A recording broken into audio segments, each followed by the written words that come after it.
하나님께서 9월 8일 월요일 새날을 주셨습니다. 이번 한 주간도 주님과 함께 하시기를 바랍니다.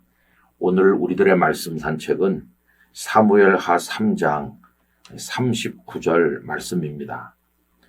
내가 기름 부음을 받은 왕이 되었으나 오늘 약하여서 스루야의 아들인 이 사람들을 제어하기가 너무 어려우니 여호와는 악행한 자에게 그 악한 대로 갚으실지로다 하니라. 아멘. 다윗은 드디어 이스라엘의 왕이 되었습니다. 그러나 왕이라고 해서 전능한 존재가 된 것은 아닙니다. 왕에게도 다양한 많은 한계가 있습니다. 다윗이 사울 왕에게 쫓길 때 그를 추종한 사람들이 점점 늘어나서 나중에는 600여 명이나 되었습니다. 그 중에 중심 인물은 요압이라는 사람인데, 요압은 그 촌수로 따지면 다윗에게는 조카인 사람입니다. 다윗의 형님이 7명이 있었는데 누구의 아들인지는 모르겠지만은 그 조카로서 다윗의 추종자가 되었습니다. 그러니까 만약에 장형이나 둘째 형의 아들이 요압이라고 한다면 다윗은 8형제 중에 막내였으니까 요압이 다윗과 나이가 비슷하거나 어쩌면 요압이 다윗보다도 나이가 더 많았을 가능성도 부인할 수는 없죠. 그런 특수한 관계였습니다. 그리고 요압은 그 600명을 지휘했고 나중에 다윗이 왕이 된 다음에는 다윗의 전군을 지휘하는 총사령관으로 평생을 지낸 사람이었습니다. 그런데 이 요압은 누구보다 다윗에게 충성스러운 듯 했지만 또 평생 다윗의 짐이 되었던 사람이기도 합니다. 그는 고집이 셌고 자기 세력을 구축하는데 혈안이 되어 있었고 자신에게 손해가 된다고 하면 다윗도 기꺼이 배반할 수 있는 사람이었습니다. 나중에 다윗이 늙은 이후에 아도니아 왕자가 반란을 일으켰을 때 요압이 그 아도니아에게 가담하지 않습니까? 다윗은 늙었고 그 아들 중에 누군가가 왕이 돼야 될 텐데 누구 편에 서는 것이 유리할 것인가? 철저히 계산해서 아도니아 편에 섰지요. 왕의 마음이 솔로몬에게 있다고 하는 것 같은 것은 생각하지 않았고 그저 자기 판단에 따라서 유리한 대로 생각한 사람이 이 요압이었습니다. 결국은 솔로몬이 왕이 된 이후에 요압은 죽임을 당하죠. 어쨌든 성격이 거칠고 주장이 강하고 막무가내였던 사람이 이 요압이었기 때문에 다윗은 왕이 되었음에도 불구하고 요압으로 인한 가슴앓이가 계속되었습니다. 자, 이제 이런 사람이 다윗 곁에 있는데 아브넬의 이야기가 오늘 말씀에는 나오고 있죠. 이 아브넬이라는 사람은 이스보셋이 이스라엘 나머지 지파 전체의 왕이 되었을 때 그 이스보셋을 추대한 사람이 바로 이 아브넬 장군입니다. 이 아브넬은 이스보셋 군대의 총사령관이죠. 겉으로 보면 이스보셋이 왕인 것 같지만 실제로 모든 실권은 아브넬이 장악하고 있었습니다. 그런데 아브넬과 이스보셋 사이에 틈이 좀 벌어지게 되면서 아브넬이 생각하는 거죠. 어차피 이 나라는 다윗에게로 돌아갈 것이 아닌가. 내가 이스보셋에게 충성해서 얻을 게 뭐가 있겠는가. 내가 다윗에게 귀의해야 되겠다. 이렇게 생각하고 은밀하게 와서 다윗을 만납니다.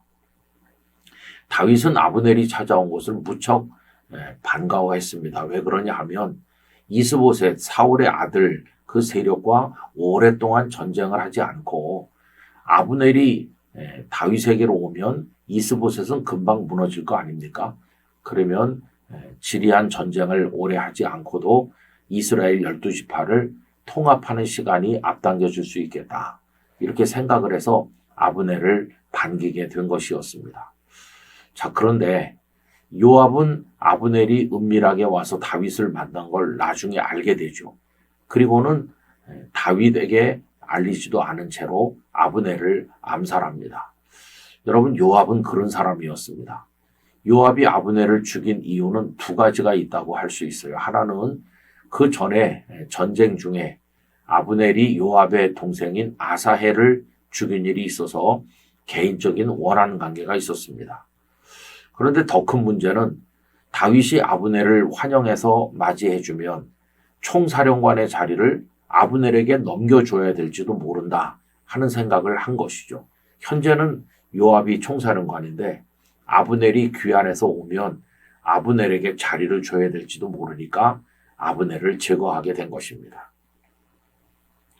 여러분, 아브넬이 죽었다는 소식을 전해 듣고 다윗은 크게 실망하였습니다. 그것도 요압이 죽인 것을 알고 마음이 무척 아팠습니다.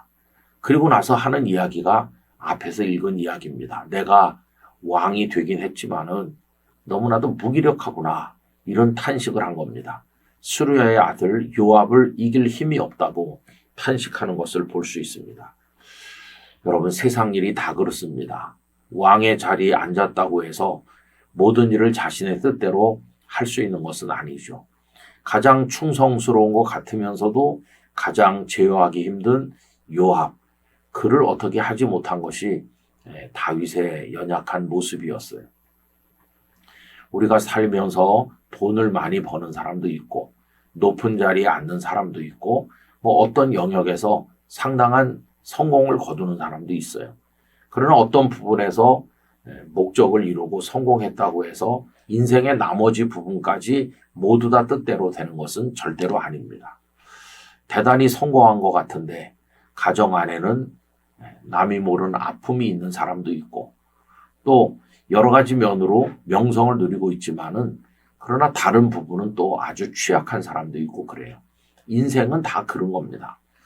그러므로 여러분, 우리가 어떤 부분에서 성공했다, 내가 높은 자리에 앉았어, 내가 많은 돈을 벌었어, 내가 공부를 많이 해서 이제 어떤 학업의 성취를 이루었어, 그러다 할지라도 끝까지 겸손해야 됩니다. 나머지 영역은 여전히 연약한 채로 있고 자신이 얻었고 또 이루었다고 하는 것도 하나님의 손안에 있는 것에 불과하기 때문입니다.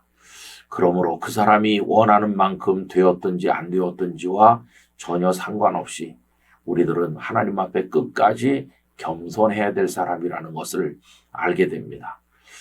왕이 되기만 하면 모든 게 다 뜻대로 될 것 같았지만 전혀 그렇지 않았던 이 다윗을 보면서 우리가 인생의 한계 그리고 하나님의 도우심을 구해야 될 이유를 깨닫게 되기를 원합니다. 그런 마음으로 늘 하나님을 경외하는 우리 모두가 되어야만 할 것입니다.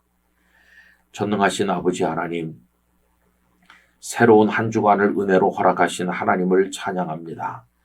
주님과 함께 믿음으로 걸어가게 하여 주옵소서. 다윗은 이스라엘의 왕이 되었음에도 요압을 제어할 수가 없었고 요압은 다윗 몰래 아브넬을 죽이는 만행을 저질렀습니다. 저희들이 어떤 영역에서 성공하고 성취한다 한들 전능한 자가 되는 것이 아님을 깨닫게 하여 주옵소서. 작은 성공 때문에 교만해지는 이들을 보면서 저희들이 깨달음이 있게 하여 주시고 하나님의 복을 받으면 받을수록 더 겸손하게 저희의 무능과 연약함을 알고 하나님의 은혜를 구하도록 도와주옵소서.